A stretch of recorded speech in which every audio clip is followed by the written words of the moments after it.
আমরা নারীরা সব সময় সংসারের কাজেই আটকে থাকি। আসসালামু আলাইকুম, সবাই কেমন আছেন? আর একটা নতুন ভ্লগে সবাইকে স্বাগতম। আশা করি যে যেখান থেকে ভিডিওটি দেখছেন আল্লাহর অশেষ রহমতে সবাই ভালো আছেন। আলহামদুলিল্লাহ, আমরাও মা মেয়ে ভালো আছি। সকালে উঠেই আজকে প্রথমে মেয়েকে কাজে লাগিয়ে দিলাম। মেয়েকে বললাম যে তুমি একটু ঘরটা গুছাই নাও, আমি এদিকে নাস্তা রেডি করি। উঠতে অনেকটাই দেরি হয়ে গেছে। আমার প্রত্যেক দিনই উঠতে দেরি হয়, কিন্তু মাঝে মধ্যে অনেকটাই দেরি হয়ে যায়, 9টা 9:30টাও বেজে যায়। জানি না এই সমস্যাটা আমার সাথে হয় না আরও কারোর সাথে হয়, কারণ আমার রাত্রে ঘুম হয় না একদম। আমার একটা সমস্যা, এটা আমার একটা রোগ।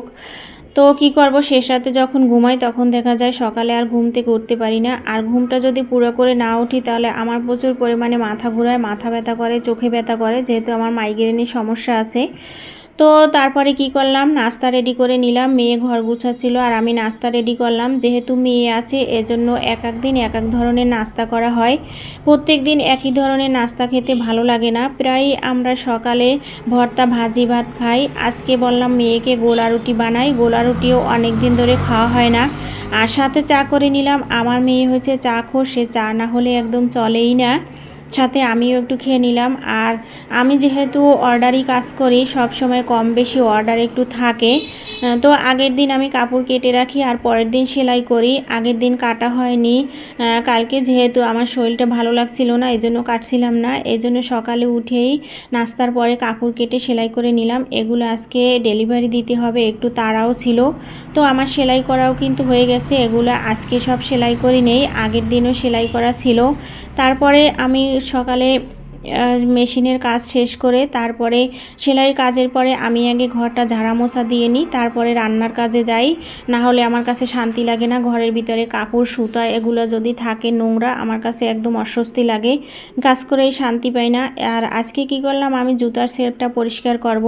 এটা প্রত্যেক দিন পরিষ্কার করা হয় না, যেহেতু খাট আলনা শুকেজের চিপার ভিতরে থাকে, এজন্য প্রত্যেক দিন পরিষ্কার করা হয় না। আর এইটা এই জায়গায় রাখা হয় না, প্রচুর পরিমাণে রোদ পড়ে এখানে, যেহেতু প্লাস্টিকে নষ্ট হয়ে যাবে এই জন্য ওই চিপার ভিতরেই রাখি। আর ও জায়গা অন্য কিছু রাখার মতো নাই।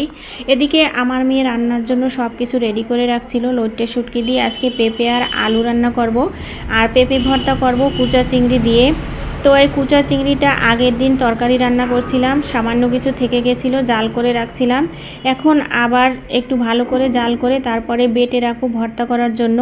আর পেঁপেটা আমি ভাতের ভিতরে সিদ্ধ দিয়ে দিব, খাওয়ার সময় ভর্তা করে নেব গরম গরম। আগে আমি কুচা চিংড়িগুলো ভালো করে ভেজে তারপরে বাটা দিয়ে রাখলাম।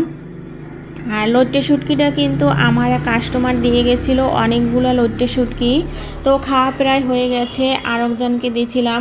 তো এই অবশিষ্ট যেগুলো ছিল এগুলো বললাম যে আজকে রান্না করি। আর আজকে রান্না করার মতো বাসায় তেমন কোনো তরকারি ছিল না, এজন্য আজকে এই শুটকিটাই রান্না করা হয়েছে। আর আজকে শুটকিটা কিন্তু অনেক বেশি মজা হয়েছে। আগে কখনো পেঁপে দিয়ে এভাবে শুটকি রান্না করি নাই, আলু দিয়ে বেগুন দিয়েই বেশি খাওয়া হয়েছে। আলু আর পেঁপে দিয়ে আজকে প্রথমেই রান্না করছি। আর আজকে শুটকিটা কিন্তু অনেক মজা হয়েছে। এই যে আমাদের সব কাজ শেষ, এখন আমরা মা মেয়ে খাওয়া দাওয়া করব। আগে মামুনি পেঁপেটাকে ম্যাশ করে নিল, তারপরে এই যে কুচা চিংড়ির ভিতরে দিয়ে তারপরে এই যে আমরা এখন খাওয়া দাওয়া করব। আমাদের আজকের ভিডিওটা আপনাদের কার কাছে কেমন লাগছে, যদি ভালো লাগে তাহলে একটা লাইক করবেন, কমেন্ট করবেন, আর চ্যানেলটি সাবস্ক্রাইব করে পাশে থাকবেন। দেখা হবে পরবর্তী কোনো ভিডিওতে। সে পর্যন্ত সবাই ভালো থাকবেন, সুস্থ থাকবেন। আল্লাহ হাফেজ।